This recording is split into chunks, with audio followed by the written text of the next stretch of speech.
Assalamualaikum warahmatullahi wabarakatuh. Bismillahirrahmanirrahim. Nahmaduka ya ghafuru ya syakuru. Mashalli wa sallim barik ala sayyidina maulana Muhammadin wa ala alihi wa sahbihi asma'in nama ba'du. Saya pernah dicium sama orang miskin yang akut, miskin betul.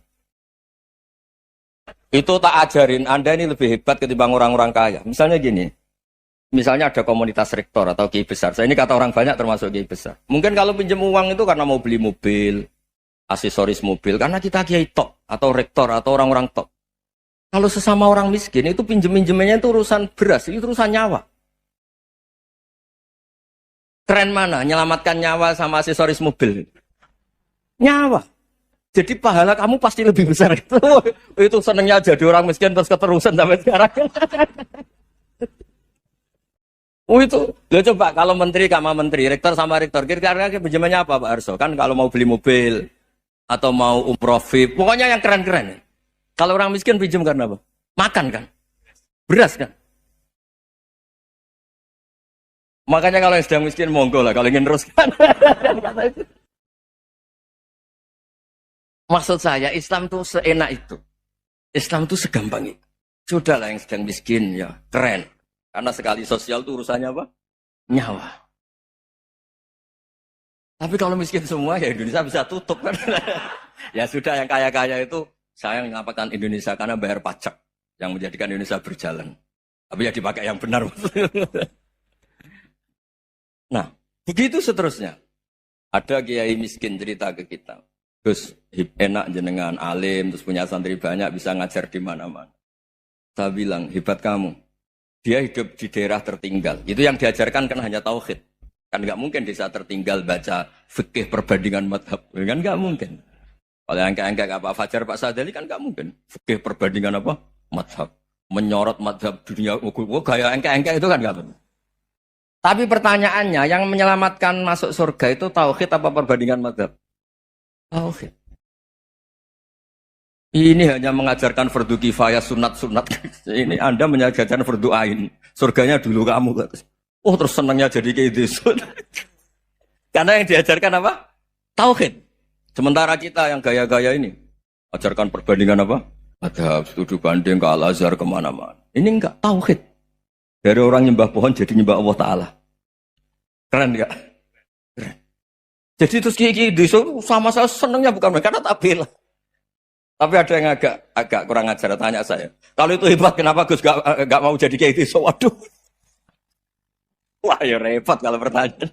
Terus tak jawab, kalau saya jadi kayak gitu, kamu ngangsu ilmu dari mana coba? Ya dari jenengan, ya kalau sama gobloknya ada bisa.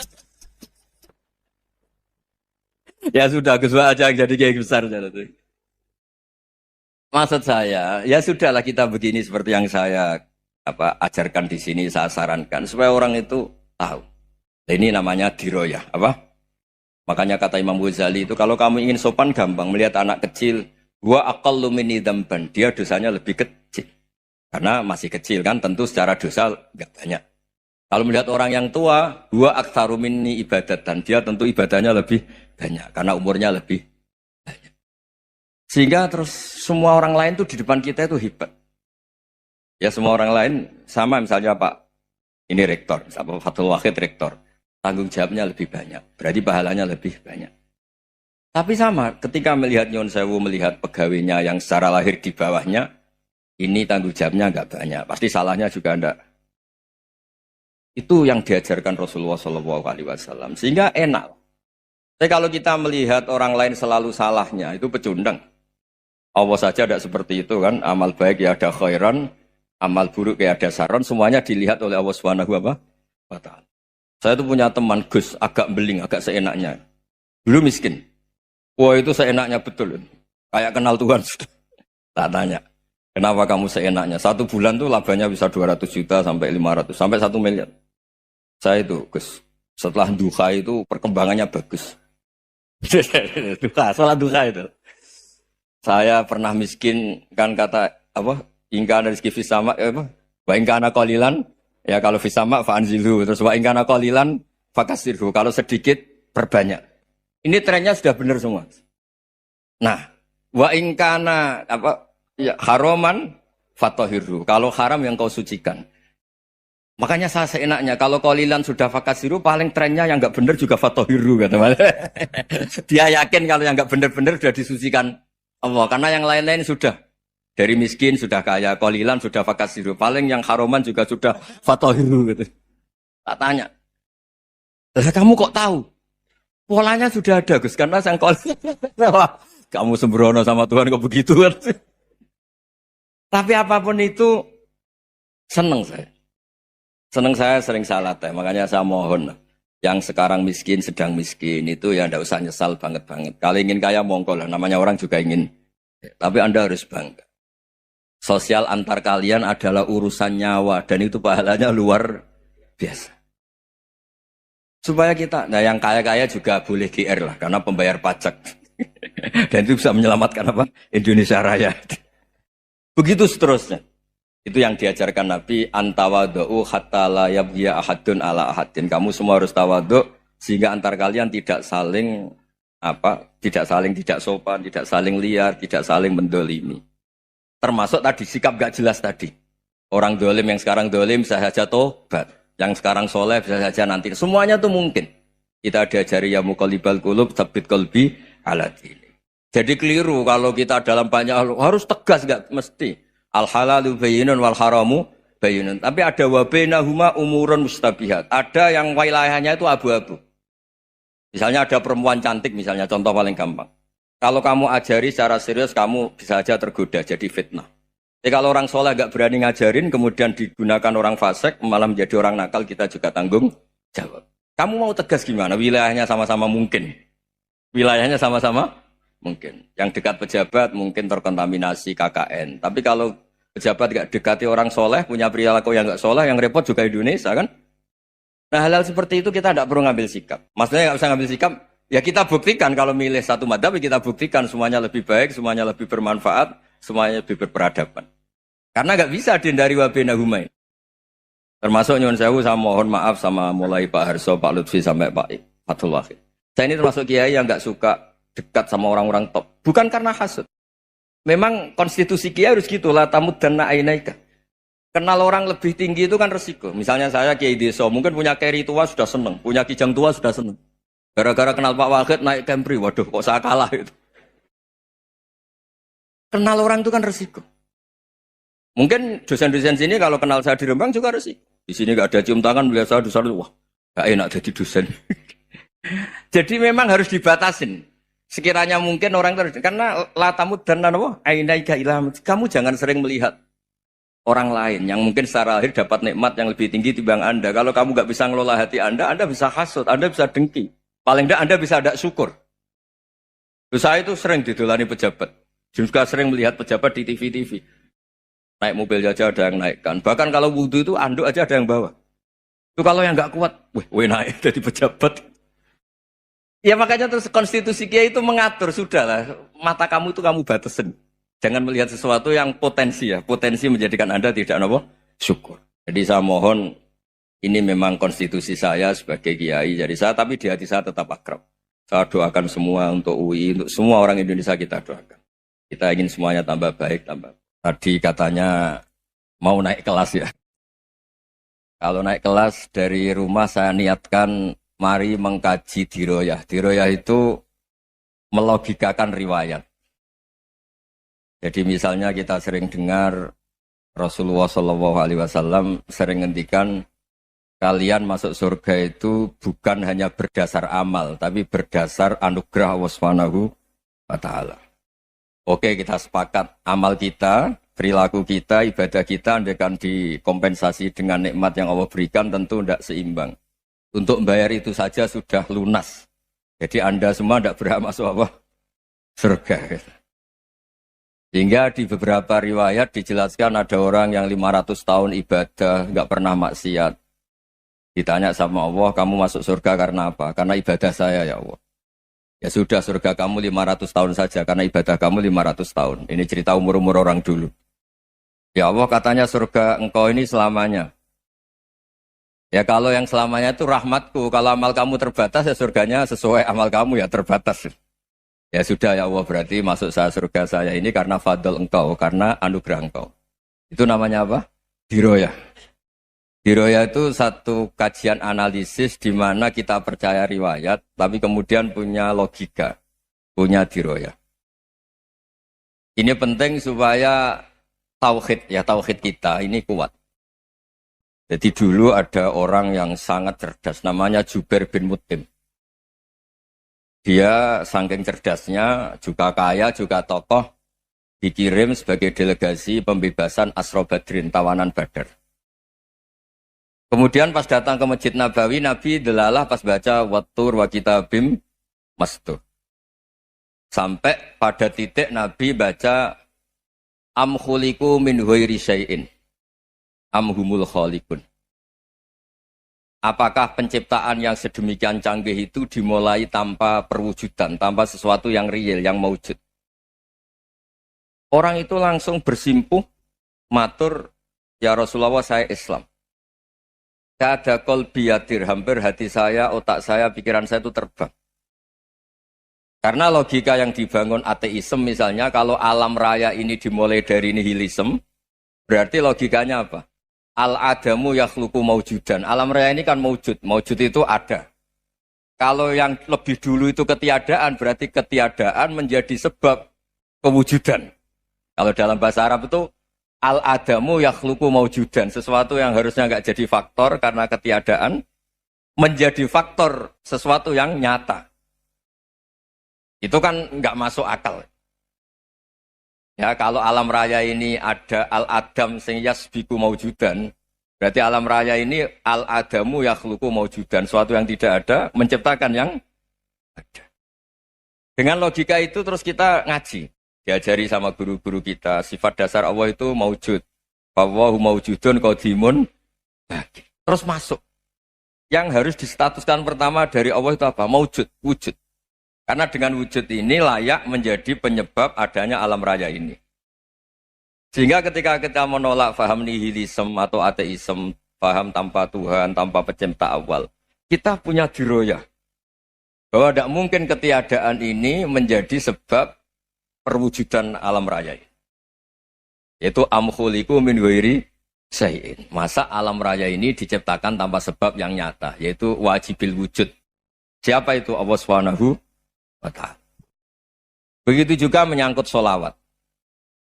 Orang boleh beda pendapat tentang redaksi sholawat. Ada yang sholli ala Muhammad, ala Sayyidina Muhammad, Nabi Muhammad. Monggo lah masalah redaksi saja. Tapi setelah dianalisis, Nabi itu Pak Rektor, jadi Nabi setelah Nabi Isa saking dihormatinya sampai dituhankan.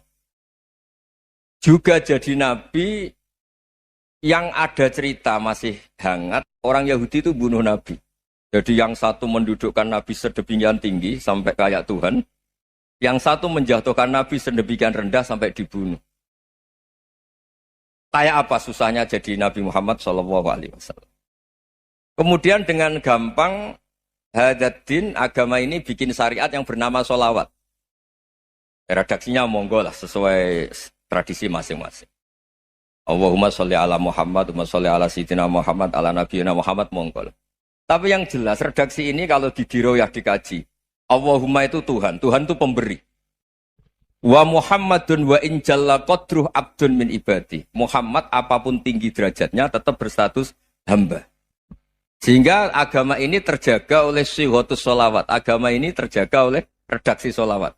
Yaitu Allah tetap pemberi sebagai Tuhan yang enggak tersaingi, la syarikalah. Rasulullah Muhammad wa injalla qadruh. Apapun prestasinya, bisa mi'raj, bisa apa saja, tetap seorang hamba yang butuh muhtajun ila rahmatih. Jika redaksi Allahumma sholli ala Muhammad ini mengukuhkan yang Tuhan tetap Tuhan, hamba pilihan tetap hamba pilihan.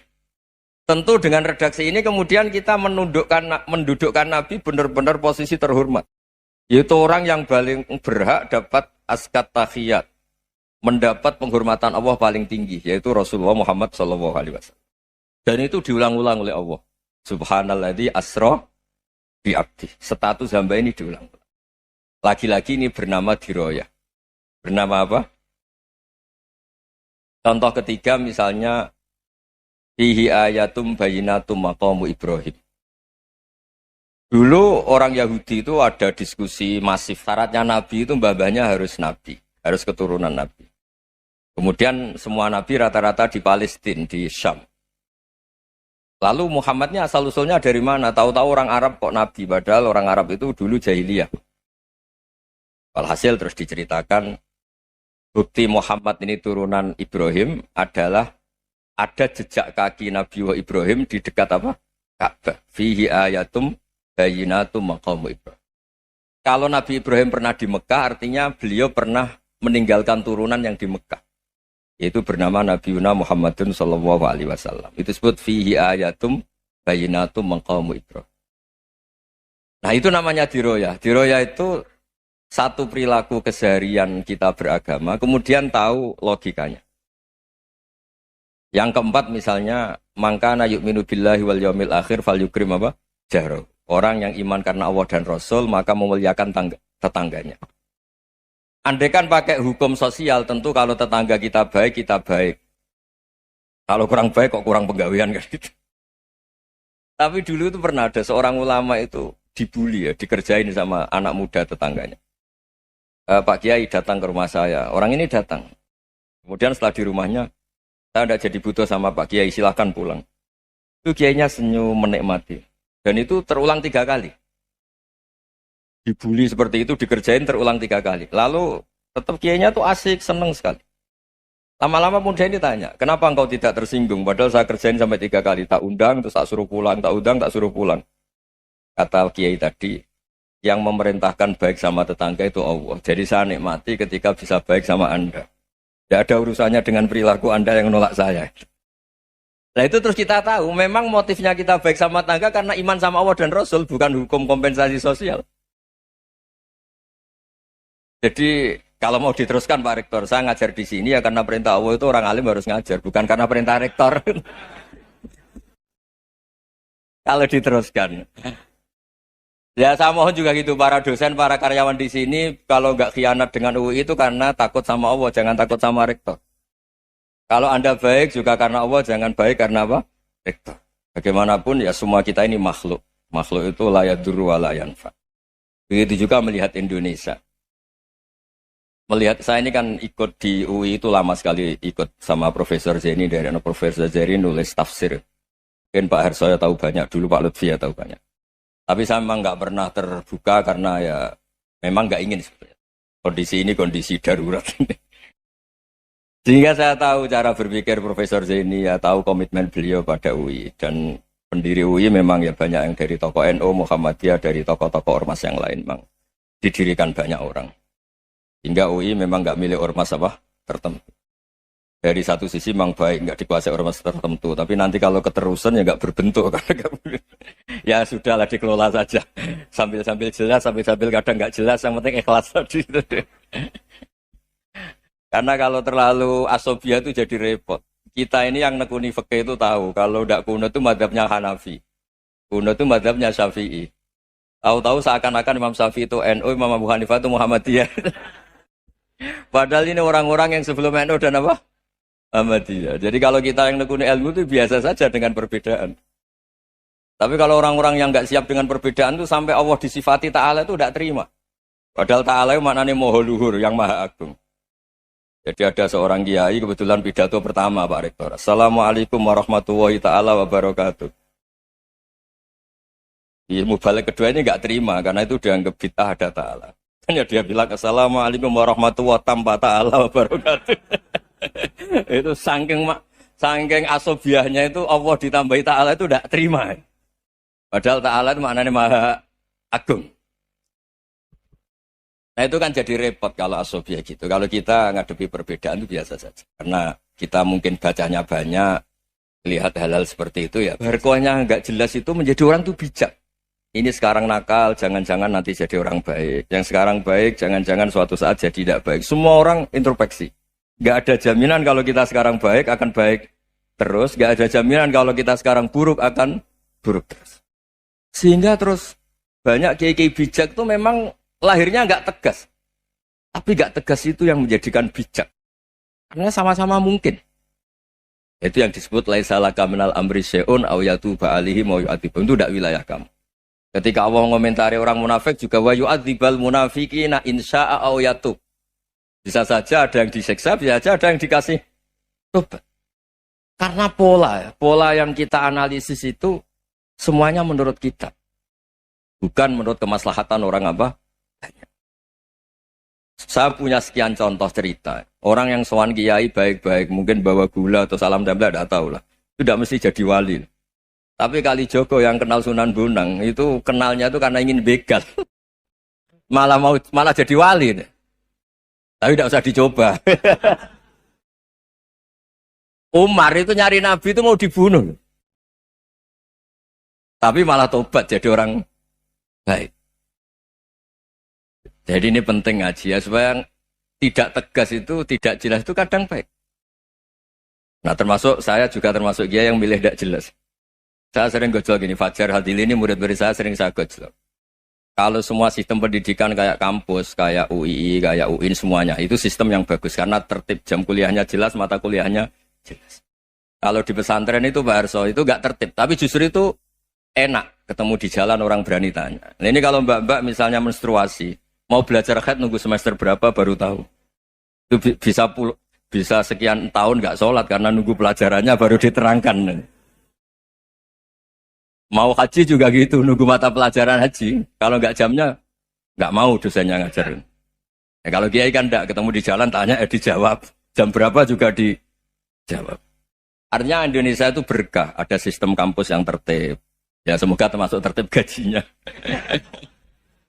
Tapi tertib gajinya itu juga sebenarnya rugi. Saya sering ada pegawai negeri Gus, tolong doain saja di PNS enak jadi. Gajinya tetap. Kata saya nggak mau kalau gaji saya tetap. Kok bisa Gus? Enak tiap bulan mesti dapat gaji. Kalau tetap nggak naik-naik kata saya. Kalau kiai gajinya nggak tetap, tapi di atas yang tetap kata saya. Artinya Indonesia itu berkah. Kalau semuanya pakai sistem pendidikan setertib ini, orang mau tanya haid ya nunggu pelajaran haid. Bab haji ya nunggu pelajaran haji. Tapi kalau ketemu kiai itu enggak. Ya semuanya saya pernah di pasar, Gus. Mau tanya apa? Anak saya keluar darah terus gini-gini. Padahal biasanya haid hanya 7 hari gini-gini. Ya sudah kembalikan ke biasanya rudat hilal adat. Itu udah usah sowan ke rumah. Juga gak registrasi dulu, gak daftar dulu. Ya ini tidak nyindir cerita saja. Supaya ini bukti koalisi beneran. Jadi saya yang kiai gak tertib jam, koalisi sama yang tertib jam. Jadi kalau semuanya sistem kampus, nanti pertanyaan itu enggak bisa on time, enggak bisa setiap saat. Makanya Indonesia itu berkah. Kiai-kiai yang alim yang di jalan-jalan banyak. Juga kiai yang di kampus dokter-dokter fikih banyak. Yang nekuni ilmu umum ya banyak. Macam-macam. Itu masalah itu kalau saling mengadili itu baru masalah. Misalnya kiai ngeluh, enggak enak jadi kiai, tidak punya gaji tetap. Yang dosen ngeluh, enggak dicium tangannya. Karena memang unik Indonesia itu. Kalau guru fikih kok dosen itu tetap nggak dicium tangannya. Karena pikirannya anak-anak itu wong sudah bayar disuruh nyium. Itu kayak di alam sadar tuh gitu. Kalau kiai itu kan anak-anak gak bayar gitu. Ya opanya cium tangan itu. Makanya kalau kiai tidak keramat bisa mati karena cium tangannya doang itu bisa mati itu kiainya. Ya ini cerita. Supaya saling menghormati, saling. Nah dulu itu perbedaan itu urusan sudut pandang. Ya saya ulang lagi, perbedaan itu sudut. Allah yang Tuhan saja sering didebat sama nabi-nabinya. Karena urusan sudut pandang apa? Saya beri contoh ya. Suatu saat Khalilur Rahman Ibrahim itu saatnya meninggal sama Allah, Israel disuruh. Israel itu Ibrahim saatnya meninggal, ambil nyawanya.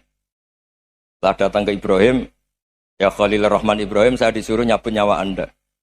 Itu Israel dipaksa mikir sama Ibrahim. Hal ra'aita khalilan yumitu khalilah. Kamu tahu orang yang mencintai kemudian bunuh yang dicintai. Itu logika agak benar. Akhirnya Israel kan gak biasa debat. Kan gak dilatih debat. Gak pernah ikut lomba UI debat ilmiah. Dia taunya nyambut nyawa aja. Kembali ke Allah. Ya Allah, kata Ibrahim, hal ra'aita khalilan yumitu khalilah. Masa kekasih bunuh yang dicintai ya. Tapi kata Allah santai. Bilang ke Ibrahim, hal ra'aita habiban yakrahu ayyalqa habibah. Masa katanya dia cinta saya kemudian ketemu saya tidak berani. Israel mater lagi. Logikanya gini, Ibrahim, masa yang dicintai sama yang ketemu yang dicintai nggak berani?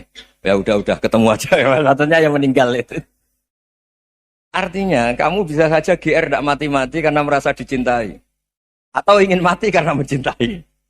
Nah maksud saya hal-hal seperti ini orang UI pasti nggak jelas. Katanya cinta Allah suruh mati ya nggak mau. Nggak jelas kan? Dibilang nggak cinta juga nggak mau. Tapi dibilang cinta kalau ukurannya mati juga nggak mau. Nah, tapi dalam banyak hal nggak jelas itu penting, Pak Rektor. Penting sekali. Buatan guyon. Saya beri contoh sekian ilmiah, nggak jelas itu penting. Rasulullah Shallallahu Alaihi Wasallam itu dalam banyak hal itu disuruh Allah, memang disuruh supaya ngambil sikap seperti itu. Karena Allah itu punya otoritas penuh untuk bikin orang itu baik atau tidak baik. Wahsy itu yang membunuh Sayyid Hamzah, orang paling dicintai Nabi, di antara yang dicintai Nabi. Qatalahu Wahsyun, dibunuh oleh Wahsy. Nabi secara basarnya itu nggak suka sama Wahsy. Sampai cara lahir ya ingin corong Jawa ingin masuk nol. Tapi apa kata Allah? Laisa laka minal amri syai'un aw yatuba alaihim aw yu'adziba. Itu tidak wilayah kamu Muhammad. Malah Wahsy dikasih tobat sama Allah.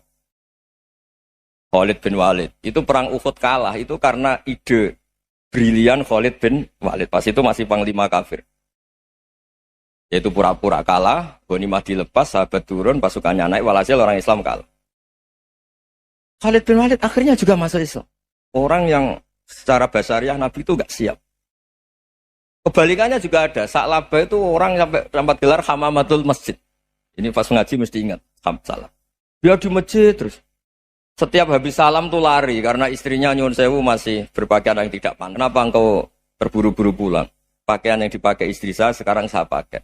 Ya pakaian sarung itu kayak Pak Rektor kan fleksibel. Ini khusus mau Ramadan. Tidak akan sarungan terus. Gak usah khawatir.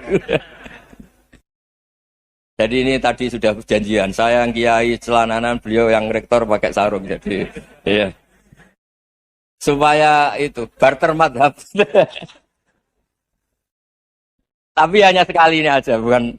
Jadi jangan diharapkan ini jadi tontonan terus-menerus. Dan ini barter madhab. Saya sama Profesor Kores juga sering gitu. Saya pakai sarung yang dihadiahi beliau pakai sarung yang dihadiahi saya. Memang itu tradisi Islam.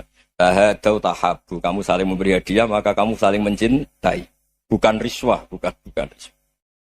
Walhasil terus Sa'labah ini buat saya didoakan Nabi supaya saya kaya, supaya tidak sering ganti-ganti pakaian seperti ini sama istri saya. Jangan-jangan kamu miskin itu lebih baik, ngotot minta didoakan. Didoain Nabi kaya terus lama-lama ninggal sholat, ninggal jamaah. Itu Allah belum tersinggung. Yang mulai Allah tersinggung itu kan saya sering fatwa di mana-mana, sering memberi saran. Mumpung kamu miskin itu sering sedekah. Karena kalau sudah kaya itu tidak bisa. Saya memberi analogi gini. Kalau saya masih santri miskin, punya uang 100.000. Diminta guru saya 50 tak kasihkan. Padahal itu 50%. Punya 2 kambing kurus. Diminta guru saya 1 pasti tak kasihkan. Padahal itu 50%. Jadi kalau punya sapi Brahman atau sapi limusin yang harganya itu 100 juta. Punya 2. Diminta 1 boleh enggak? Tidak boleh. Saya punya motor butut 2, diminta teman saya 1 boleh. Tapi kalau Davidson Harley itu nggak boleh. Nah, walhasil itu kalau kita miskin, misalnya kita zaman kuliah atau zaman mondok atau zaman apa saja, punya uang 100.000, nartik temannya sampai 50.000 kan biasa. Tapi setelah 1 miliar, berani nggak kamu kasihkan 500 juta? Sama-sama 50%. Enggak kan? Nah, Sa'labah gitu, ketika zakat masih per 40 kambing 1 kambing itu sebenarnya kan masih ringan. 41, 82. Kambingnya itu sudah mabenal jabalen. Barang dihitung zakat karena sudah ribuan, jumlahnya sampai 400 kambing. Banyak lah pokoknya. Terus kata Sa'labah, ini pemerasan. Karena jumlahnya besar. Allah tersinggung karena nabinya dianggap narik zakat itu dianggap khoros, dianggap pemeras. Allah tersinggung kemudian fa'aqobahum nifakon fi qulubihim ila yaumil. Dia ditegur munafik. Semenjak itu terus tadi kembali gak jelas tadi. Jadi kalau makanya itu pakar-pakar akhlak ya, pakar-pakar etika peradaban. Itu tertampar betul ketika Nabi urusan ilmu itu mengabaikan itu kalau sudah urusan ilmu. Misalnya begini, ada urusan ilmu. Ada mbak-mbak cantik atau ibu-ibu cantik. Itu dalam Islam itu diajarkan jangan sopan-sopan banget. Kata Nabi, karena kekuatan ilmu itu di atas kekuatan akhlak, di atas kekuatan adab. Walladzina yad'una iku la yaqduna iku ora iso gawe keputusan sapa ladina. Bisaen kelan apa wae. Pakai famuk hale kaya apa yakunu nanu sapa ladina iku syuraka iku mitra sebanding lillahi maring Allah. Wong berhala-berhala iku ora keputusan tentang apa saja. Kok iso mbok arani syuraka alillah. Inna wa satuna wa ta'ala wa ya wa asami. Tapi setan yang terpelajar tenan. Setan sekolahnya kadung pinter. Jadi tak warai ya. Setan pangeran itu kan ngeritik. Berhala itu ora iso di keputusan. Kowe morondi iku ya ora iso di keputusan. Tapi setan itu pinter. Setan-setan ini mengilhamkan sama Sadanatul Ka'bah. Zaman itu Ka'bah. Ka'bah itu zaman itu kan disekelilingi 360 apa? Berhala. Atau ana ketuane ana anak buah. Walhasil itu diilhami kon gawe kodah. Kodah itu semacam aksam atau azlam. Nah, bos ayatnya seperti itu, innamal khamru wal maisiru wal ansabu wal azlam. Jadi sadanatul bait itu diilhami mbek setan. Ngene lho. Dari sapa pangeran meradi keputusan. Terus akhirnya gawe wadah, terus wadah itu diseni napa? Sodo cara saniki apa sing di sodo lho maksudnya keren ini. Anak-anak. Yo anak mana utawa politik lah, stik rada gal koyo ben sawangane tau mangan. Ben sawangane tau mangan apa? Terus ning kono ditulisi, misale falah, jo, sakoah, ciloko. Terus netral. Lha iku yo terus dikocok. Bareng dikocok metune stik utawa sodo utawa anak panah sing maknane falah. Yang niku setan niku yo kurang penggawean. Jadi setan niku tak pikir yo wong hebat, gelem kangelan ya. Sing wis kadung metu falah Mas, iku kok ning perjalanan dikawal mbek setan. Mergo dekne mau marwah, malu dekne nak nganti iki.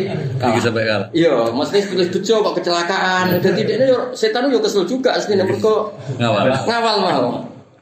Nah, ternyata nganti di perjalanan selamat. Oh, bener to nak falah. Lah sing ditulis sakowah setan yo menawa yo rada ge jalan kok piye. Ben ridu. Ben sakowah. Jadi setan yo kesel kan dia harus ngawal. Yo sakake ya sini setan itu. Nah, akhirnya kesane, tak balene, kesane asnaminya kayak keputusan. Nyatane ana falah yo bejo tenan, ketika keluar sakowah yo. Jadi misalnya kena Pak Alphard, mobilnya wabik, jalannya api. Tulisannya sakowah, setan yang mikir. Ini nanti selamat, nanti tempat tujuan, camah aku. Akhirnya, dia celok. Lantas, alhamdulillah, minasyaitonir rajim, maknanya itu, ben setan itu rapati intervensi. Mungkin ada rasa jadi wong alim, tak warai. Jadi wong alim itu ruwet, mereka nerang ini. Ya, nerang bodoh-bodoh. Mengapa aku senang nang bodoh keminter. Mergo terus kula rada ringan. Ora alim ngomong, iku lho ge seneng. Maksudnya terus sing alim-alim tenan kan rada ringan. Mergo terwakili. Wong kok yo konangan wae no. Dadi a'udzubillahi minasyaitonir rajim ana cara kitab-kitab tasawuf. Ora bandingane Allah kok trimo nglawan apa. Setan itu gak level. Tapi maksudnya itu setan itu bekerja keras untuk membuktikan hawa nafsumu atau azlam maunya tak. Jadi setan itu pinter kan.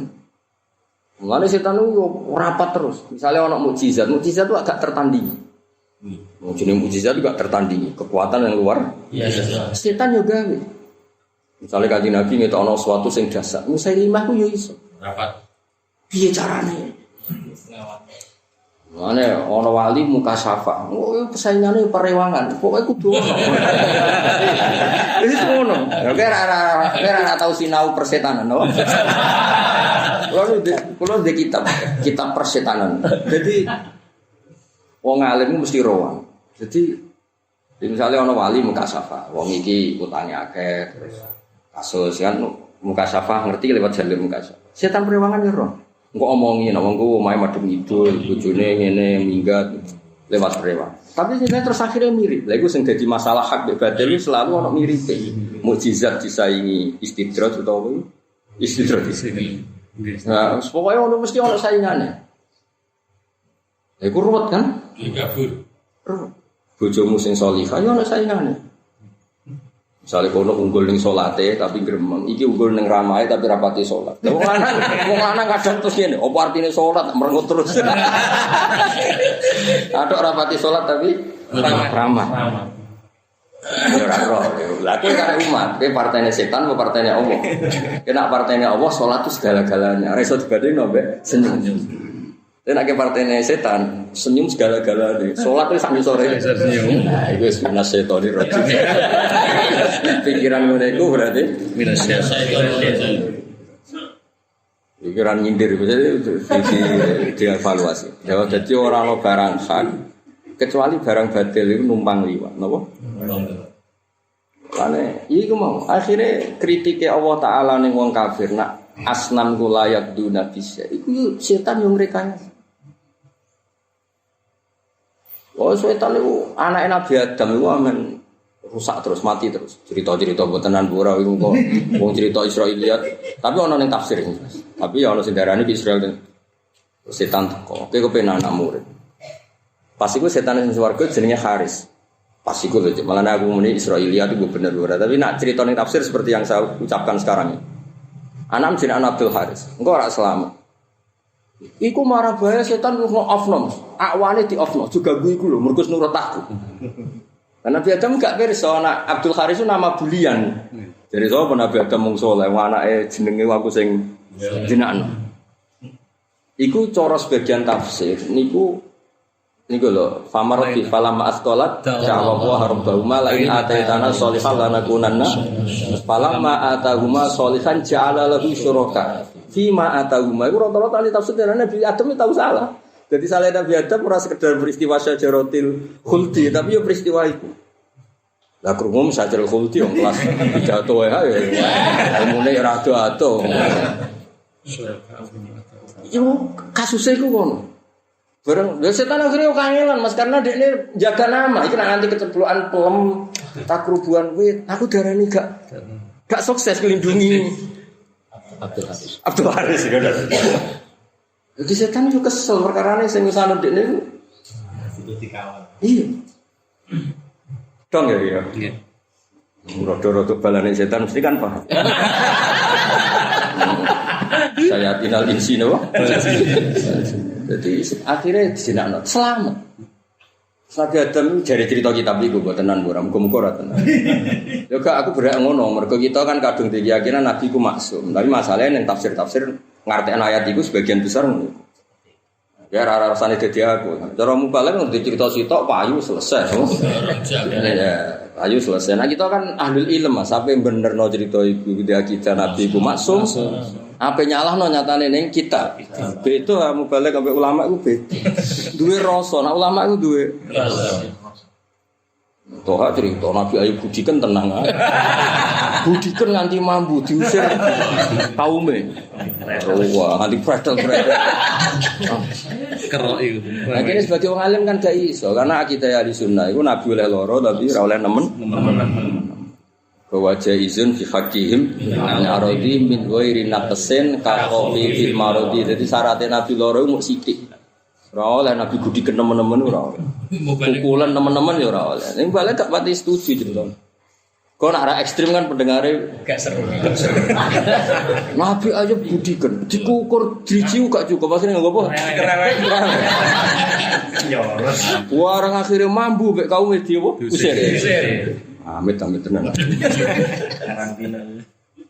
Nah kan, nak ulama gak kalu cerita ngono. Mereka mau kena aturan Nabi ku masuk, termasuk gak boleh sakit sampai separah itu. Cara Sayyid Marzuki pinggo iri nafsin khafifin marodi. Jadi umpama lara ya khafif apa? Ringan. Hiperbarat. Nah, kau oleh Nabi kok liver tumor ganas ora oleh. Kudu ka khafifin marodi. Ya, tapi ya ngomong cerita ya saenake itu. Nah, umpama cerita Nabi Adam tadi benar sing ayat ja'ala lahu syuraka. Iku terus setan akhirnya sombong mergo rumangsa jenenge anake Nabi Adam iku. Sing jenakno Dik. Ya iku. Tapi cara kula cerita iku umpama Israiliyat lah iku ana bener ya, ana bener ya. Ketika Allah Taala ngritik berhala ora iso di keputusan. Iku setan merekayasa sadanatul bait zaman iku jenis sadanatul Ka'bah. Lho ora repot, setan yo pinter. Dekne ku ora iso mandiri, setan iku wis pengalaman lho, mun kula teliti, setan ora iso mandiri. Dadi dekne ora iso misale ge berhala kok ning gone Semeru utawa ning gone Gunung Kelot ora iso. Mergo iku nama-nama sing gak keren cara wong akeh. Tidak kok pikir Ka'bah, kurang viral. Dadi dekne tetep gak iso, gak numpang hak iku. Misalnya dekne gawe berhala kok ning Thaif, utawa ning Najaf, ngedol apa? Kan gak iso. Mulane wong saleh go dol-dolan iku sunatullah. Lha mergo setan iku ora iso, dekne gawe berhala ora pikire Ka'bah iku ora iso. Gak iso dekne yo numpang hak, numpang tenar, dekne numpang hak kan iso. Kurang laku, Gus. Dan berarti kan gak iso mandiri. Wong nyatane tau ning Son'a gawe apa Ka'bah tandingan yo ora ngangkat. Bising ya. Tapi Ka'bah iku kan wis ngangkat kan, terus dekne kono gawe. Mulane sing jaga berhala iku jenenge Sadanatul Bait, penjaga Baitullah. Lah ape gedhe ku Sadanatul Bait, ora digedhi iku panitia Hubal. Ambek Lata ambek dong ge. Mulane iso sing ngaji-ngaji ngene yo deket umakan setan. Kok setan ora mandiri.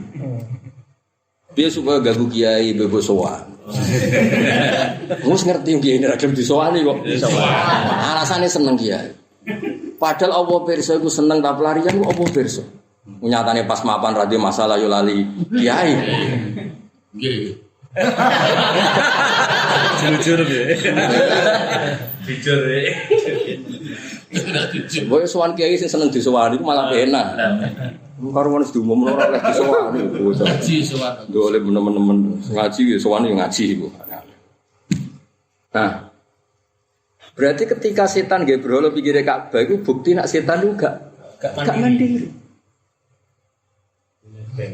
Nebeng.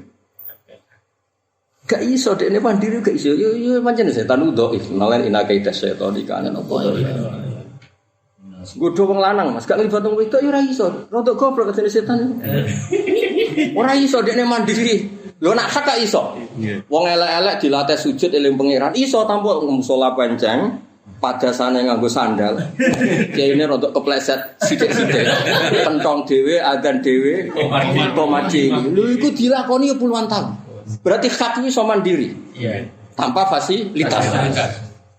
Tapi wong katut, wong wedok iku setan ribet. Ngatur raine, ngaton buah, macam-macam. Lha iku ning hadis lho. Fazayana al-yataha wa zayyana wa modifikasi. Raine diatur, budine. Berarti kan setan gak mandiri. Sementara hak iso mandiri. Akeh gak wong ning musala pancen salat 10 tahun. Nggih. Kiai ini tak takoki. Sampai ra kok bergancengno kelambi mergo lha apa ora ono makmume kok jaga penampilan. Lho wong nganti rapi iku piye-piye mergo makmume akeh. Kowe ora usah sok-sokan ikhlas. Kulo nanti diprotes peneliti. Gus banyak orang NU kalau salat itu kok enggak pakai baju, kadang bajunya tuh. Kayak ora rasane. Wong nganti jaga penampilan mergo makmume akeh. Terus ora ono makmum. Isi padasan dhewe, adzan dhewe komate akhire kambi mau disdapok. Terus takbir. Lho kowe jaga penampilan mergo ono makmum. Wis ora usah munafik. Ayo imam-imam sing biasa penampilan. Kon salat temu salah penceng 2 tahun. Ojo nak pertama mungkin isih eling. Kon 2 tahun. Kedalan yo. Saulan wis gak ngarep jaga penampilan. Gua tekno wis. Wes ora ono makmum, ora ono bayaran, ora ono penggur. Lah nek terus diterkenalno wali ono salam templek lumayan gak masuk ora blas. Wong sering kula tiliki kok imam-imam ngoten iki. Jaga imit. Nyawangi. Padahal tak tiliki bar kepleset cerita. Lah sikile jenengan rek nopo bar kepleset Gusti. Lah mati kapan dereng kepengin. Nggih, jajal. Ngono iku iso 10 tahun. Imam langgar berarti hak itu bisa berdiri sendiri. Setan gak nglibat wong wedok pangkat. Wis kok duwe enggak bisa. Nek cara Mbah Mun duwe sedurunge beredar wis diambung apa? Setan. Masyhur kan Mbah Mun ngendikan. Nek apa duwe kok menarik kok sedurunge diedar wis. Kita ambungan setan.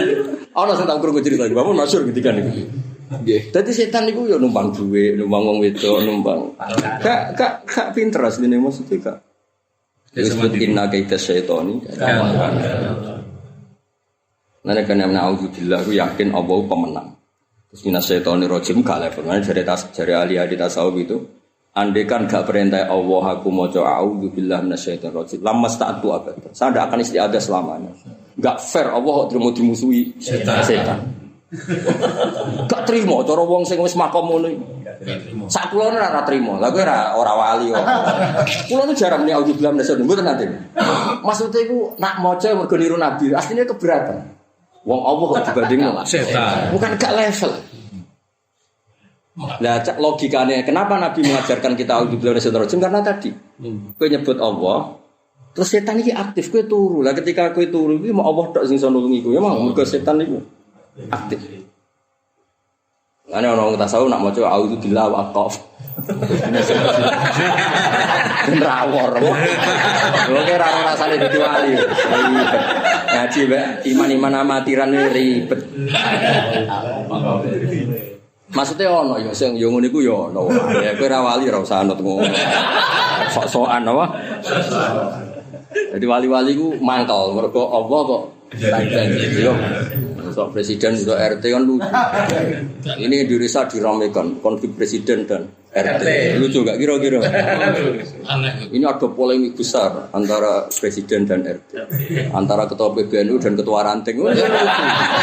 Kayak aku. Misalnya, Gus Pak mau jalan beda ambek macane aku. Wong mesti guyu kan. Aku ora kepen dibenerno mesti wong guyu. Lucu ae maksudnya. Beda ada beda. Iya maksudnya. Kalau gue cuci cerita, nak cara aku macane ngene, nak cara Gus Pak bangun kok ngene. Mesti wong guyu ae maksudnya. Aku ya mungkin salah ya mungkin tapi mau lucu ae. A'udzubillahi minasyaitonir rajim kita maca murni anut Kanjeng. Sajane normale gak usah ngono. Normale ora usah ngono. Mane wong tasawuf ngendikan umpama ora diperintahno Allah kon isti'adzah, aku ora bakal isti'adzah. Mergo aku mau bandingno Allah mbek setan. Akhirnya terus wong tasawuf sing kelas menengah sing apian nemen. Ya pokoke pertolongan Allah kapan saja di mana saja. Dadi a'udzubillahi minasyaitonir rajim guling-gilingan nak kita iku lemah. Saking lemah ngadepi setan kayak kalah. Nah, itu bener. Cara aku bener tasawuf sing rada waras sih. Maksudnya itu tak baleni neh. Jadi sebagian ada wong ku lemah. Saking lemah ngadepi setan sing lemah wae kalah.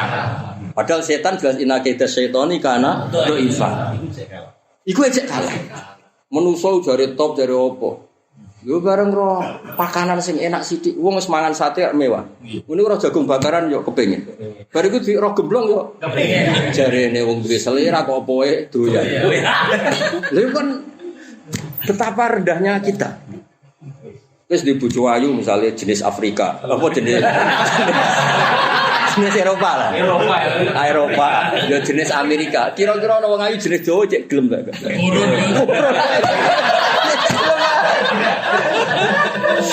Cek ngangkat.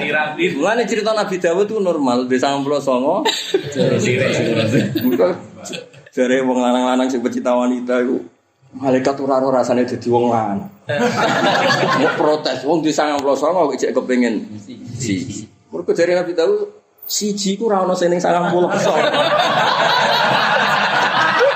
Sing 99 ora ono sing kaya iku. Mulane wong lanang ku udah setuju ben Nabi Dawud itu gak masalah, maksudnya itu normal loh.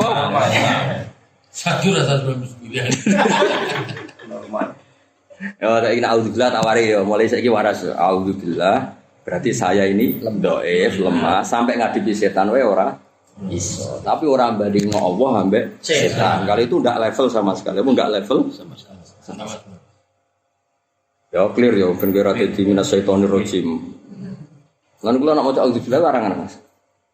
Ya segiling-gilingan nak Allah gak level apa? Setan. Oh kula nate masuk area sing jare wong akeh iku rondok gawat. Kula ora wani maca bismillah Mas.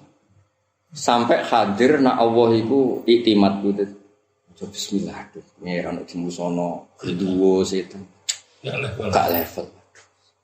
Omong ndonga aku malah gak ndonga. Tapi ra ndonga aku sing ndonga ku ora aku ra ndonga. Saking tak dem kuning pangeran. Ya mlane kena apa wali-wali kadang wiridane mau Allah. Mergo ora iso. Ya Allah tulungi kula kadhe pikir duwe. Mosok apa. Pikir duwe sing rokokan wit gedhe. Wali-wali nak wiridan Allah, Allah. Maksudnya iku nggo jaga pertarungan sing gak imbang. Itu gitu kan. Misale piye wae ya Allah. Kula golek duit apa pokok golek duit. Ya Allah utang kula sauri lho ora melok utang pokok. Kena ben rodok wali kuwi dene mau Allah. Jumule ra wali. Gara-gara wali malaikat malam maksud piye?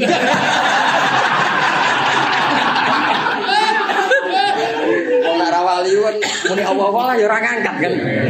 Kok ora nyebut njaluk apa iki maksudem piye? Maksud lu gimana? Jadi yen ngene kula setuju ngaji model Mbah Mun. Mbah Mun nak maca Tambihul Mukhtarin, maca tirakat wali-wali. Iku kitabe wali, kowe ora wali ora usah. Iku cerita wali, kowe ora wali ora usah. Jadi ayo wali-wali kon ndonga wae mah. Mergo wedi pangeran wis pirsa kok. Ndonga. Hari diarani larang ndekne ndonga terus. Lah jare larang ndonga kira ndonga terus. Aku nunjukno butuhku tok, ora niat ya lho. Ribet gak dipiwale ribet lakone wae. Oh. Ribet. Lho tenan Mas, aku ku tahu ning gone-gone gawat. Ya aku ngucap sing ora wani tenan. Gak ngergani pengeran, soalnya tak misalnya dedemit gak dan demi itu jari terkenal gitu kan rokokan yang gede itu nah rokok ente yuk bingung boleh rokok yuk bingung di jari terkenal rokok siong itu saya kira rano boleh jari dukun saya kira dua keren tapi rokok senengannya seneng udah dukun ya malah saya kira rokok modern apa aneh-aneh ya eling-eling sampai nanut kula jadi ora ono barang hak kecuali ditalbis mbek barang batil yang jelas hak iki iso mandiri ya kowe iku sing seneng hak iku iso mandiri lan kula sering nilai iki desa sing langgare panceng meh mati tak takoki jenengan mboten pengen mati lho Mbah sakjane iki seneng semati bojo kula anak kula ora ono sing idolakno kula jane kula nggih urip mun kakuati Anake nggih mati saja Mbah mungkin mati ya nggih Gus lho percaya tenan ambek aku ini sakit tapi nyatane nglakoni iki puluhan tahun imami adzan dhewe kok ngene fikih apike sing adzan ora sing imami iku ora donya ideal iku donya normal betul kuwi jeneng ngaji fikih ora moto fikih kadang mangkel sof sing apik kuwi ngarep wong lanang wong sitok sofe dadi nek gak mangkel den sofu nak dhewean mamume kanan nak loro kanan kiri nak telu tengah terus ora ono kabeh lho ku nek mati dekne lha wonge rodok sombong lan kadang penting sombong kadang ya syukur ngono wae cuma kowe mangkel darane wong ngene iku sombong mak imam itu ketemu nih sholli fardhu zuhri arba rakaatan imam bah lha kok ana makmume kok jenengan malaikat jin dari imam kabeh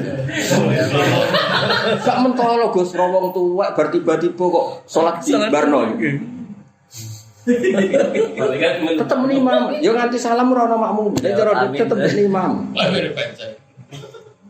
oh niki saiki ra pati usum saiki langgar saiki gerwae pilbuk nu dadi toto wis digoleki langgar panjang kan digoleki calon bupati calon lurah saiki ku enak rontok calon lurah wis payu Mas langgar-langgar alhamdulillah saiki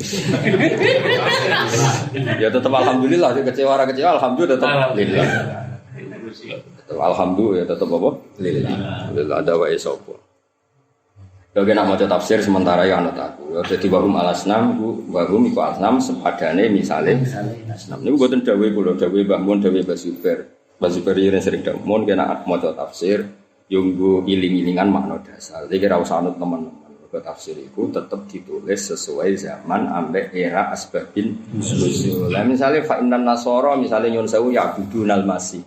Kan layak budunal asnam. Lah nek kene sing ditulis makbud iku asnam. Lah berarti misale wong Jawa dhisik sing sembahyang asyajarah alladzi mawit gedhe.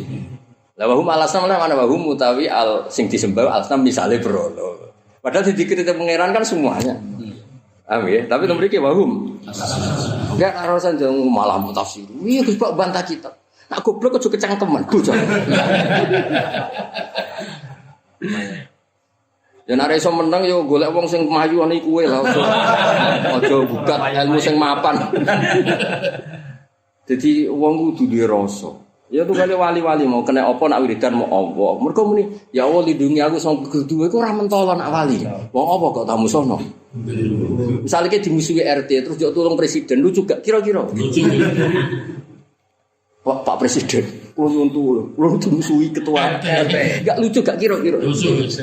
Allah jenengan sing maha kuwasa tolong kula ngadepi kedua gue omah. Lucu gak kira-kira? Cara wali, lah kira wali yo wis makome wis auzubillah minasyaitonir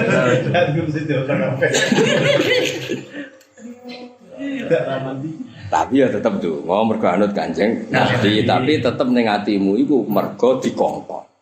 Ya mau carane mikir kados soal sing bener ya. Kula niku lemah Gusti, saking lemah kula ngadepi setan sing lemah mawon. Mboten. Dong ya. Lane auzubillah min syururi anfusina wa min sayyiati a'mal. Dadi sing al musta'ad minhu ra setan tok awakmu ya musta'ad minhu. Dadi madharate awakmu terbesar ya sangka awakmu dhewe. Jajal kowe melarat ini sebab apa? Awakmu dhewe kan? Dari segi religius kurang duha mbek waqiah ya. Dari segi ekonomi kurang kerja keras. Dari segi warisan bapakmu kere, mbahmu kere. Akhirnya ora duwe warisan. Dari 3 aspek ini kan masalah semua kan? Lho nek misale ke wali kan tetep durusi pangeran. Mau jelas donya dikitopi apa ya dunya ukhdumi man khudamani. Ora ana kamu sing wong alim terlenter. Ono wong alim kok pandemi terus ora di dhuwit opo. Mergo ora payu. Ora ono nek wong alim ora ono. Ora Namu balik mungkin. Oke, wong alim gak ngefek apa? Mergo jelas dunia kena kitab ya dunya ukhdumi man khudamani. Srana kamu se wae pandemi wae opo ora ngefek apa? Ben ki ngerti ya dari carane maknani ala wong alim ala wali. Mana akhire wali-wali mau muni Allah. Wis disebut kulillah sumadzarum fi khawdihim. Jadi muni auzubillahi minasyaitonir rajim tak balen meneh ya. Jadi justru iku ikrar diduk fika kowe iku ikrar nak kowe iku lemah. Sampai ngadepi setan sing lemah wae kowe mau iso balik ning Allah. Gak mampu mulane balik ning Allah. Jadi wis akhire kalimat iku mau kalimat ikrarun biduk fika wa ikrarun bi qudratillah at-tamah. Wis titik gak usah bandingno Allah ambek setan ngono. Dong kowe. As-samad. Nah, dong yo. Enak ora level di level ora ora arep. Wahum al asna misale Inna wa satuna wa ta'ala wa ya Allah ya asami zat sing lidare aqwalihim al basir kang mirsani. Begitu juga era Sayyidina Umar. Era Sayyidina Utsman Ali. Itu juga ngalami orang-orang yang ekstrim. Misalnya begini, saya contohkan korban-korban ekstrim yang real. Sayyidina Ali itu masyhur, dia punya musuh besar namanya Muawiyah. Karena permusuhan ini tidak bisa dihindari. Jadi kalau dalam fikih Islam ini anak-anak saya ajari fikih. Kalau orang mukmin membunuh orang mukmin itu hukumnya dosa besar apa kecil? Besar. Itu di bab kisos. Tapi orang fikih itu unik. Di fikih itu ada kitabus siyal namanya. Di takrib ada kitabus siyal. Dan di situ ada penjelasan mangkutila dunamali fahuwa syahid. Orang yang dibunuh karena membela hartanya atau keluarganya, itu dia mati syahid. Kalau dia posisi membunuh, maka malingnya atau penjahatnya muhaddarun damu. Gak punya hak nuntut kisos karena dia anggap gak ada artinya darah. Nah sekarang begini, suatu saat ada garong ke rumah Anda, ingin membunuh Anda karena ingin mengambil harta Anda. Anda ingin ingat status mukminnya atau status garongnya. Terus kamu mau dibunuh diam aja. Saya tidak mau membunuh orang mukmin atau membunuh orang muslim. Nah, kesulitan yang dialami Sayyidina Ali seperti itu. Orang-orang Khawarij cara berpikir enggak, Ali ku geblek. Wong mukmin kok pengen mateni wong mukmin. Muawiyah yo geblek pisan. Wong mukmin kok pengen mateni orang. Padahal suasana sudah kacau. Ketika seorang penjahat mau membunuh yang punya rumah dan yang punya rumah ingin membunuh penjahat, itu namanya mukmin bentrok sama orang mukmin. Apa orang benar sahibul hak ingin mempertahankan haknya? Tidak sampai saya tanya. Itu sahibul hak, yaitu yang punya rumah ingin mempertahankan haknya. Meskipun dalam duel ini kadang terjadi pembunuhan. Nah di sini ini ya, ulama ahli sunnah menyebut masalah istihadiyah. Kelompoknya Sayyidina Ali mempertahankan nyawanya meskipun dengan cara membunuh pasukan Muawiyah. Pasukan Muawiyah juga mempertahankan nyawanya meskipun harus membunuh pasukan Ali. Zaman itu susahnya istihad seperti itu. Tapi orang Khawarij cara berpikir enggak, ini biang keladi masalah itu Ali sama Muawiyah. Mereka malah rapat, ya sudah dua-duanya bunuh saja. Ya masyhur tuh, akhirnya Sayyidina Ali dibunuh oleh orang Khawarij. Makanya ini penting ya, pentingnya ngaji seperti ini. Jadi kamu harus dilatih berpikir nubuwah. Ya dilatih berpikir apa? Nubuwah disebut al ulama warasatul. Meskipun dengan cara yang ekstrim, tapi pikirannya saja, jangan perilakunya. Saya punya contoh sekian kasus, sekian tragedi. Misalnya begini. Saya itu dulu punya teman, dia soleh, bisa baca Fathul Mu'in. Dia itu janggal. Bilang sama saya, Gus, tidak biasanya Rasulullah itu agak-agak nyindir orang fakir. Ini kok ada hadis kadal fakru ayakuna kufur. Bahwa kefakiran itu mendekati apa? Kekufuran. Dia itu aneh sekali. Biasanya tidak biasanya Rasulullah kritik seperti itu. Walhasil, ini singkat cerita, anak ini ngalami satu trauma. Dia itu miskin. Gara-gara miskin gitu jadi buruhnya orang non-muslim. Dan sering disuruh nganter majikannya itu ke tempat-tempat lokalisasi. Dia mulai mikir, ini gara-gara fakir saya harus nganter orang ke lokalisasi. Mulai ingat dia, Sodaqah Rasulullah, ini gara-gara fakir saya jadi pengantar orang ke lokalisasi. Suatu saat majikannya itu benar-benar bangkrut. Malah tidak disuruh nganter. Pokoknya carikan yang cantik bawa sini. Pusing. Dia akhirnya walhasil lari terus keluar, terus dia cerita betapa ekstrimnya fakir sehingga gara-gara fakir saya harus jadi penolong orang yang mau apa mak. Anda boleh berpikir ekstrim, tapi ekstrim dalam melawan kemungkaran itu tadi. Saya nggak boleh jadi fakir, tapi takutnya fakir yang nanti jadi alat kemak. Imam Ghazali juga punya contoh seperti itu. Imam Ghazali pernah marah besar ketika tren di Baghdad itu orang belajar fikih semua. Hatta la yakuna thamma tabibun illa min ahli dhimmah, kata beliau. Sampai di Baghdad itu tidak ada dokter kecuali orang kafir dhimmah. Akhirnya kalau ada ulama sakit, saya masih ingat pas kecil, kalau ada ulama sakit itu tidak boleh dibawa ke rumah sakit. Takutnya ketemu dokter muslim, non-muslim malah disuntik langsung apa? Mati. Akhirnya ulama saat itu berfatwa, orang Islam harus ada yang jadi dokter. Banyaklah gus-gus yang sekolah kedokteran. Yang masyhur ya seperti Sahal bin Abdul Fattah. Itu dulu putranya Ki Fattah yang menolong Mbah Mahfud saat sembunyi. Saking idolakannya Basal, anaknya dinamakan Sahal, tapi dia jadi dokter spesialis bedah. Begitu seterusnya urusan negara. Dulu itu orang jabat itu tidak boleh, karena jabat itu dekat dengan syubhat, dekat dengan haram. Tapi gara-gara pejabatnya non-muslim, kalau bikin aturan ya ala non-muslim. Ulama akhirnya sadar, andikan kita yang jabat pasti tidak seperti itu. Bisa bikin perda ini, bisa bikin pelaturan begini yang menguntungkan Islam. Nah, jadilah banyak pejabat yang sekarang muslim. Tempat-tempat maksiat diobrak-abrik sama Satpol PP macam-macam. Kita untung. Tapi kalau orang-orang Khawarij pikirannya pokoknya pejabat itu dekat dengan haram, dekat dengan syubhat. Padahal dengan kita jabat bisa bikin perda atau apa yang menguntungkan Islam. Kemudian menjadi masalah baru secara fikih. Ini adik-adik dengerin biar kulino senam fikih. Kalau caleg soleh, misalnya Mas Nadif nyalek, ini tadi tak guyoni, mau jadi bupati ndak, kalau ya mau usah dukung. Jadi misalnya gini ya, Zaid sama Bakar. Misalnya Bakar itu orang soleh, mau jadi calon lurah. Dia tahu kalau dia lurahnya kampung lebih baik. Kalau yang jadi ini Zaid, itu kampung itu rusak karena dia suka dugem, suka macam-macam. Kemudian Zaid ini pasti jadi karena beli suara. Misalnya per kepala itu dibeli 50.000. Bakar ini kalau nggak beli suara kalah. Padahal dengan kalahnya Bakar artinya kemenangan kemungkaran. Itu zaman era Fathul Mu'in, muridnya Ibnu Hajar Al-Hitami. Ibnu Hajar muridnya Abu Zakaria Al-Ansori itu fatwa.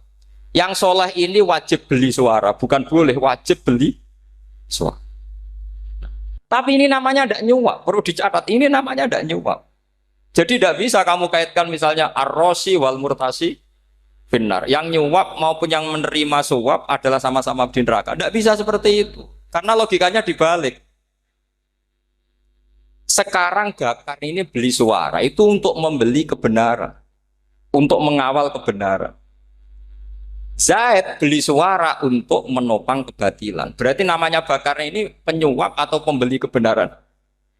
Pembeli kebenaran. Harus dibedakan. Nah, ini pentingnya ulama. Memang nyatanya seperti itu. Yang dikatakan nyuap, riswah itu adalah membayar uang li'ibtolil haqqi untuk membatalkan kebenaran atau membenarkan kebatilan. Itu namanya nyuap. Tapi kalau mengeluarkan uang untuk menghakkan barang hak dan membatalkan barang batil, itu namanya uang berjuang. Nah ini pentingnya mikir. Jadi ulama itu mulai dulu sudah kreatif. Nah sekarang sudah banyak orang-orang khusyuk yang biasa di masjid khusyuk. Kalau ditanya zaman akhir rusak kabeh, wong soleh-soleh wis nyuap. Kalau orang soleh ini tidak nyuap ya tidak jadi. Kalau nggak jadi mereka nggak ada yang jadi DPR, nggak ada partai Islam, habis malah Indonesia.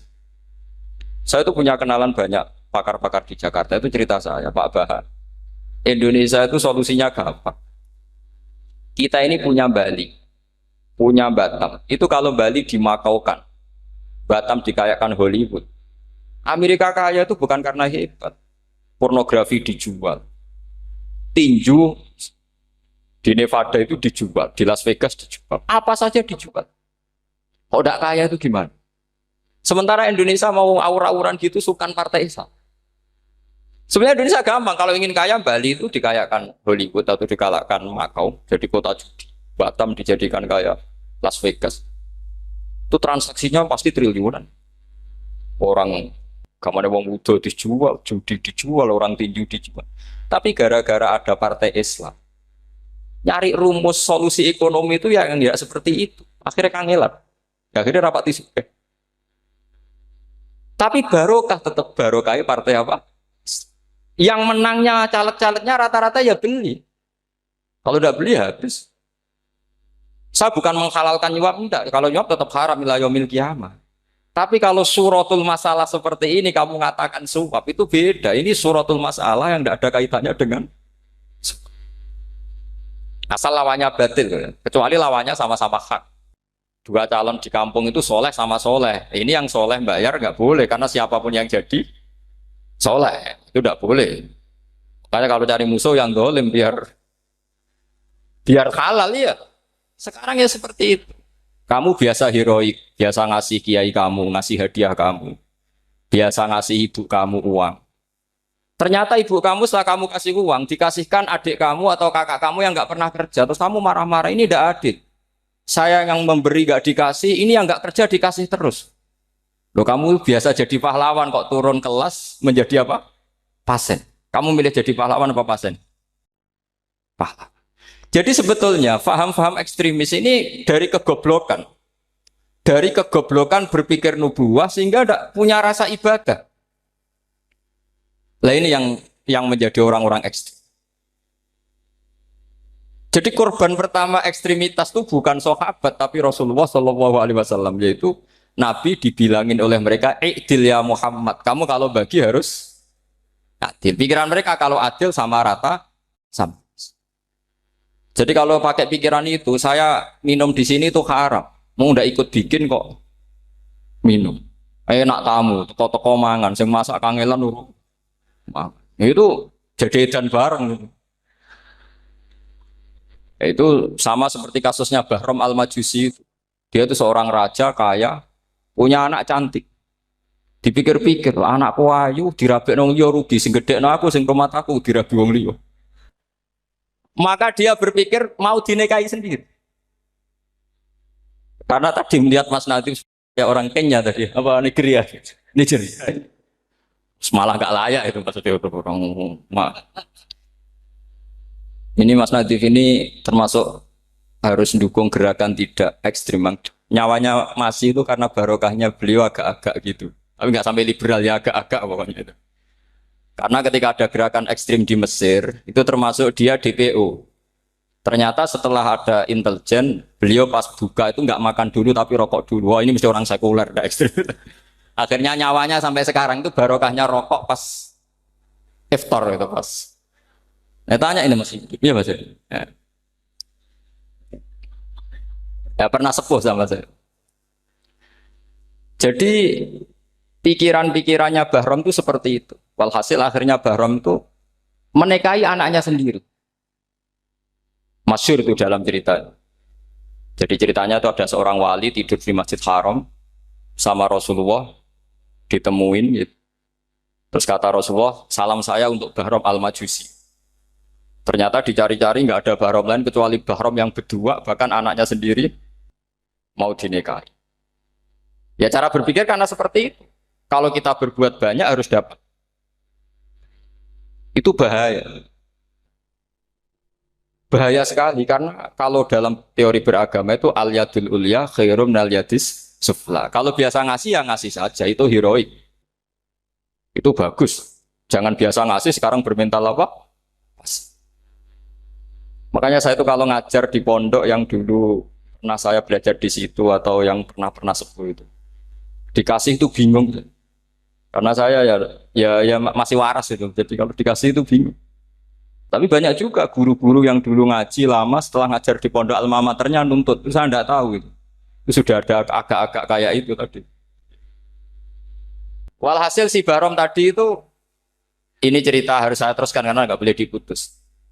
Dapat salam dari Rasulullah, ternyata di balik nakalnya dia itu pas mau bulan pertama, malam pertama itu ada seorang janda sepuh ke situ.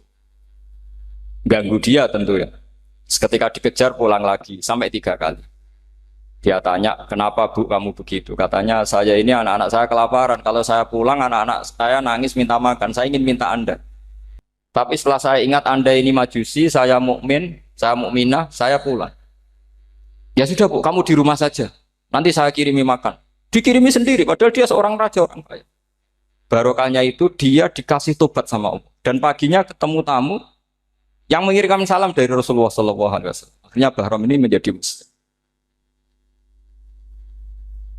Tapi intinya berpikir seperti tadi itu salah, bahwa kalau saya jasa banyak harus mendapat apa? Ini cara berpikir orang-orang Khawarij. Iya, saya pernah ditanya seorang dosen.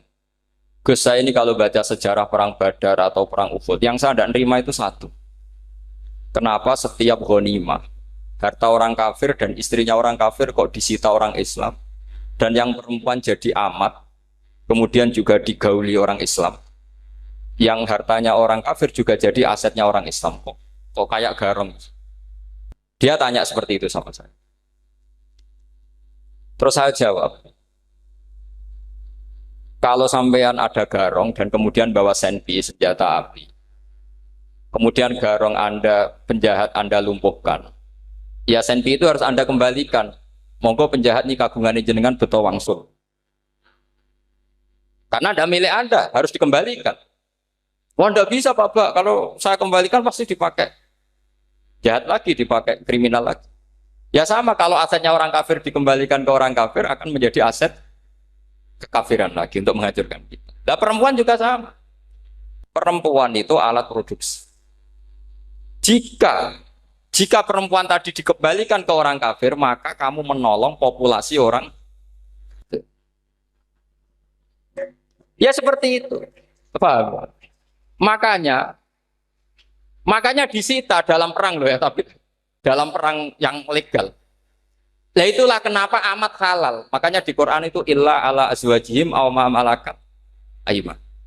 Paling enggak itu masih ada ulama atau pemikir atau ustadz siapa saja yang bisa memahami logika apa? Nanti kalau ulama ini sudah meninggal, orang akan mencibir Islam dengan cara mengatakan Islam itu jahat, yaitu menyita hartanya orang kafir dan istrinya orang kafir setiap kali terjadi perang.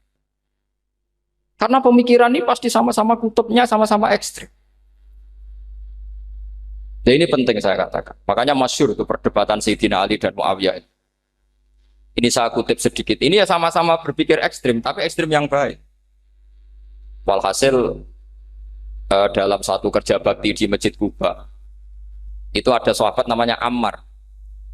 Ini di depan umum, ini penting. Kalau dalam ilmu hadis di depan umum ini penting, karena nanti menjadi mutawatir. Beda dengan hadis yang Nabi ngendikan sama 1-2 sahabat, namanya hadis ahadi. Di depan umum Nabi guyon gini sama Ammar, ya Ammar waihak taktuluka alfiatul baghiyah. Ammar, kamu ini nasib kamu itu agak sial. Karena nanti yang membunuh kamu itu kelompok yang tidak benar. Alfiatul baghiyah itu kelompok yang tidak benar. Itu disaksikan sekian sahabat. Walhasil suatu saat Ammar ini ikut perang dan ikut pasukannya Ali dan terbunuh oleh pasukannya Muawiyah. Seneng Ali. Walhasil Ammar ditemuin sama Ali. Ya Muawiyah, al-ana dhuhara bi anna fi'ati haqqun wa fi'ataka baghiyah. Sekarang kelihatan siapa yang benar. Saya yang benar, kamu yang salah. Kenapa? Karena Ammar kelompokku dan terbunuh oleh kelompok kamu. Padahal kata Rasulullah yang membunuh Ammar adalah kelompok yang salah. Muawiyah pintar sekali, dia jawabnya gini. Laula kama kutila Ammar. Ammar terbunuh karena bela-belain kamu. Kalau kamu tidak nyuruh dia perang juga enggak terbunuh kan. Jadi kamu ikut andil, terbunuhnya siapa? Ammar. Tapi apa kata Sayyidina Ali? Idzan qatala Rasulullah Hamzah. Kalau teori itu Anda pakai, Rasulullah pun membunuh Hamzah. Sekarang Hamzah perang karena suruhan siapa? Rasulullah. Yang membunuh Hamzah siapa? Wahsy. Kalau teori itu Anda pakai, berarti Rasulullah pun membunuh Hamzah. Terus fasa kata Muawiyah, terus Muawiyah diam. Jadi fikih pun tuh diputuskan lewat pikiran ekstrim. Tapi bukan ekstrim yang merugikan orang lain. Ya, kalau merugikan orang lain namanya sudah la dororo wa la diror. Dia menyalahi aturan itu. Makanya saya pernah ngaji di sini dulu ketika tahun kemarin. Fikih-fikih Islam itu punya rumus. Itu ya gara-gara pikiran ekstrim sebetulnya. Saya pernah nyontohkan adalah orang tuh kalau sholat jenazah itu mayitnya di depan. Itu ulama fikih tidak ada yang punya alasan. Mau hanya bilang gini, hakadha wajadna salafan wa khulafan. Mulai dulu kalau nyolati mayit ya jenazahnya di depan. Ya hanya gitu saja, tidak punya alasan. Makanya ulama lain mengatakan tidak apa-apa jenazah di belakang, yang sholat di depan. Kenapa? Fa innaha laysat bimanzilatil imam. Memangnya jenazah imam kok harus di depan? Itu ya tidak ada yang bisa bantah. Bagaimana mungkin harus di depan? Oh enggak, imam kok harus. Yang harus di depan itu imam, jenazah itu imam apa enggak? Enggak. Terus alasan kedua, sholat ghaib.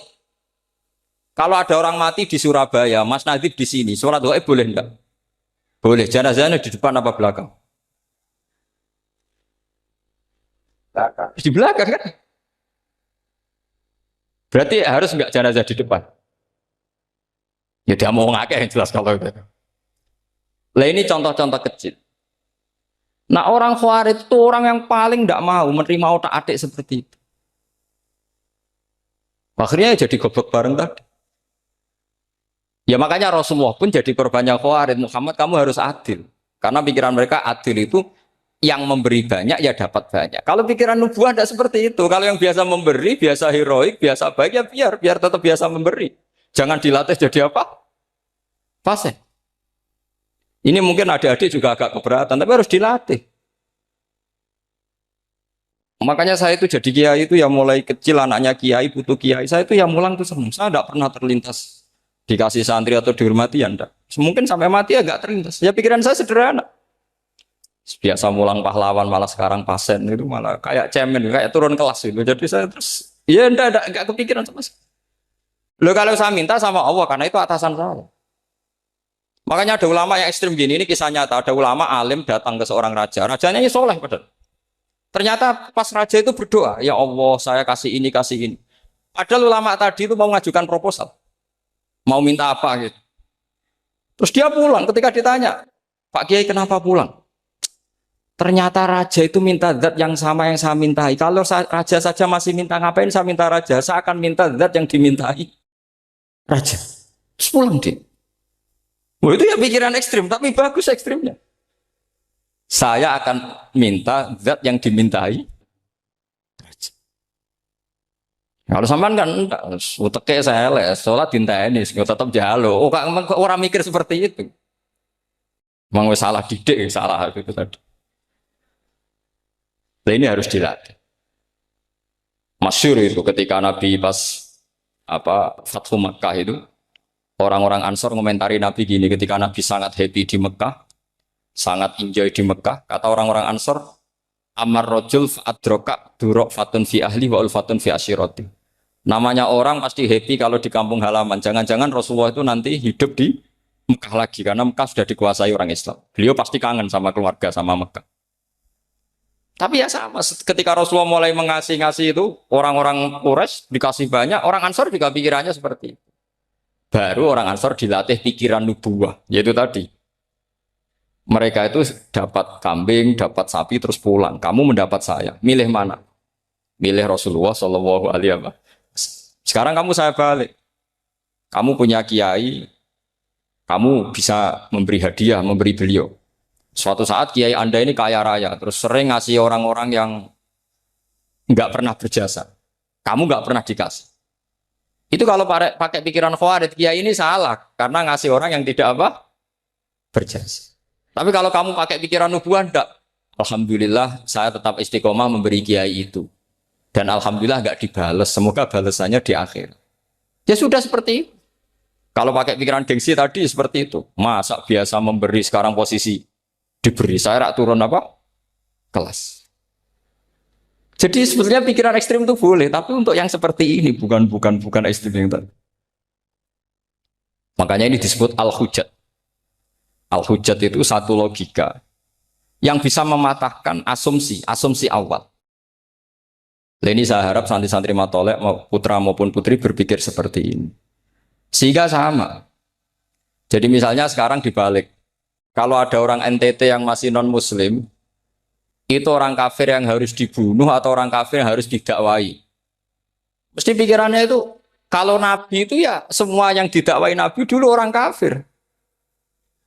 Nah, ketika Nabi di Mekah itu pertama ketemu orang kafir itu dibunuh atau didakwai? Didakwai. Ya berarti pilihan sekarang ya didakwai bukan dibunuh. Nah soal perang itu perang itu beda dengan membunuh. Ada janjinya, ada macam-macamnya, terus nggak ada solusi itu baru ada apa? Jadi kalau sudah dibalik-balik gitu, makanya kata ulama-ulama, khawarij itu pasti salah. Pasti salahnya adalah kalau orang tidak benar ya dibenarkan bukan dibunuh. Kalau setiap orang kafir dibunuh, Nabi kapan jadi nabinya? Karena orang kafir habis. Jadi metode bil hikmati ya ada, metode hasanah ya ada, karena orang kafirnya sudah mati. Terus, pertanyaan kedua, kalau Nabi harus ekstrim ngapain yang ngawal Jibril? Halnya Israel lebih efektif. Jadi kalau sama-sama ingin ekstrim, Nabi itu nggak usah dikawal Jibril, kan enggak efektif kan? Harusnya yang ngawal itu siapa? Israel. Kan nggak repot. Nah, jadi saya mohon ini saya cerita. Jadi korban pikiran ekstrim itu bukan siapa-siapa. Pertama itu Rasulullah. Akhirnya Rasulullah menjelaskan, ya beginilah cara berpikir. Jadi saya kira demikian. Nanti mungkin kalau ada tanya-tanya, ada pertanyaan. Yang jelas kalau seputar ekstremitas itu bisa latihan. Ya sebenarnya bisa latihan di fikih. Karena fikih ini cerminan dari pikiran ulama. Ya, cerminan dari pikiran ulama yang tidak tekstual. Ya, seperti gini ya. Tasaddaqa Rasulullah so'an min tamrin au so'an min aqidin. Ketika zakat fitrah itu Rasulullah mengeluarkan satu sok tamr. Tamr itu kurma. Kalau menurut tekstual berarti zakat fitrah harus pakai kurma. Tapi semua ulama sedunia mengatakan putih ahlil balad. Hanya dalam konteks Indonesia ya pakai apa? Beras. Berarti kata tamr diganti kut. Diganti apa? Kut. Jadi orang itu jangan diajak goblok bareng. Masa Nabi ngendikan tamar harus apa? Makanya saya pernah debat. Pak Nabi itu cingkrang. Kenapa orang-orang itu rata-rata tidak cingkrang? Saya bilang, Nabi itu hidupnya di Mekah. Kenapa Anda hidup di Indonesia? Iya, Nabi itu hidupnya di Mekah. Terus saya tanya lagi, Nabi itu hafal Quran, kamu udah hafal? Saya hafal Quran. Kalau cingkrang gampang, karek ngetok batas ini. Ya, kalau anut sunnah Rasul, Nabi hafal Quran, enggak? Hafal kan? Berarti kalau ikut sunnah Rasul, hafal Quran. Jangan cingkrang tok, ya hafal apa? Ya sama poligami juga gitu, yang tadi diceritakan Mas Natif itu. Nabi itu poligami setelah Khadijah meninggal. Apa mereka mau nunggu istri pertama meninggal? Kalau ingin persis loh, kalau ingin persis nunggu istri pertama meninggal. Ah, iya. Enggak mau juga kan? Ya biasa saja lah. Pokoknya yang dihalalkan syariat ya kita bilang halal, yang diharamkan kita bilang apa? Enggak usah sok suci isi sunnah Rasul. Saya punya banyak cerita. Abu Bakar itu dulu sering menghindari sunnah Rasul. Dulu Rasulullah itu kalau ada orang minta ya dikasih. Ketika era Abu Bakar bikin Baitul Mal. Ketika ditanya ini zaman Rasulullah tidak ada. Kata Abu Bakar, huwa Rasulullah. Beliau itu Rasulullah. Mau gak di-manage ya negara tertib. Umar bikin pasukan. Pasukan itu diangkat negara. Kalau dulu zaman Nabi yang ikut perang bahaya, yang tidak perang namanya munafik. Era Umar tidak, militer itu ditunjuk. Dia digaji pakai Diwanul Murtazikoh. Ketika ditanya, kenapa tidak kayak Rasulullah? Huwa Rasulullah, mau tidak tertib pun tetap negara stabil. Karena ada karismanya. Jadi kadang-kadang dalam banyak hal itu kita malah tidak boleh persis Rasulullah karena kadang banyak khususnya. Yaitu contoh yang paling masyhur di fikih ya kayak Nabi itu nikah 9 itu khususnya. Dalam strategi juga sama. Dalam strategi memanage negara juga sama. Banyak sahabat yang punya ide yang zaman Nabi itu tidak ada. Ketika ditanya kenapa tidak persis Nabi, katanya huwa Rasulullah. Ya Rasulullah itu meskipun seperti itu, meskipun tidak tertib secara rasional, tetap dikawal wahyu. Makanya negara baik-baik saja. Kalau saya ini hanya Abu Bakar, kalau enggak ya repot. Umar ya sama, bikin Diwanul Murtazikoh. Utsman juga sama, di-manage negara. Sayyidina Ali juga di-manage. Kalau Nabi enggak. Tapi enggak apa-apa, karena ada karisma. Sama tak cerita nih, masalah zakat yang masyhur. Orang paling bakhil sekalipun, paling kikir sekalipun, itu zaman Rasulullah bayar zakat. Karena pikirannya setelah zakat dikasihkan, Rasulullah mendoakan. Khudh min amwalihim shadaqatan tutahhiruhum wa tuzakkihim biha wa sholli alaihim. Inna sholataka sakanul lahum. Era Abu Bakar enggak. Sorry ya Abu Bakar, dulu kita zakat sama Rasulullah karena didoakan beliau. Kamu hanya Abu Bakar, saya enggak mau zakat. Ya sama lah seperti orang dipimpin ulama-ulama karismatik. Orang dipimpin Badola itu enggak usah metai, santri sudah nurut. Dipimpin Usman Nazif, gak bikin pelaturan, habis pondok. Kalau gak ngancam, gak gini, ditakzir, gak gini, habis. Zaman Badola dehem tok santri wedi. Mas Nazif dehem, enggak. Nah, makanya Rasulullah itu gak banyak bikin pelaturan. Rasulullah itu kalau mau perang itu hanya bilang sahabat, saya besok ditantang Abu Sufyan di sini. Saya mau perang. Oh itu sahabat ikut semua. Orang melihat wajahnya, melihat karismanya sudah tertarik ingin menyelamatkan beliau. Kita tidak akan ridho Rasulullah keluar sendiri. Kalau Abu Bakar ya enggak. Pertama Abu Bakar pidato sudah sopan. Saya memimpin kamu. Ini qulitu walastu bi khairikum. Saya ini memimpin kamu, tapi bukan berarti saya yang terbaik. Jika saya benar maka dukunglah. Kalau salah ingatkan. Itu pertama orang-orang bilang apa? Fawwah la uqiman nakabisef. Nanti kalau Anda salah tak ingatkan pakai pedang. Ya karena hanya Abu Bakar bukan Rasul. Jika diaturlah ini ada militer, ada pengawal, ada Baitul Mal. Era Umar lebih modern lagi ada Diwanul Murtazikoh, ada macam-macam. Ya Rasulullah nggak ada. Nah sekarang orang sidik-sidik muni sunnah Rasul. Padahal ada sunnah Rasul yang khasnya Rasulullah sebagai nubuwah. Ya khasnya Rasulullah sebagai apa? Coba Nabi itu istrinya 9. Semuanya cerita tentang tahajudnya Nabi, witirnya Nabi. Apa kira-kira Mas Nadif kalau punya istri 4 ceritanya tentang tahajudnya Mas Nadif? Kan enggak. Jadi saya mohon, sebetulnya pikiran-pikiran ekstrim itu karena tidak mau belajar. Nggak mau belajar. Kalau mau belajar itu, kata Imam Ghazali itu dalam kitab Imla, Al-Imla fi Iskalatil Ikhya itu, fal ma'ani awsa'u minal ibarat. Yang namanya ma'ani itu awsa'u minal ibarat. Jadi yang fal ma'ani awsa'u minal ibarat. Jadi yang namanya makna itu lebih luas minal apa? Ibarat.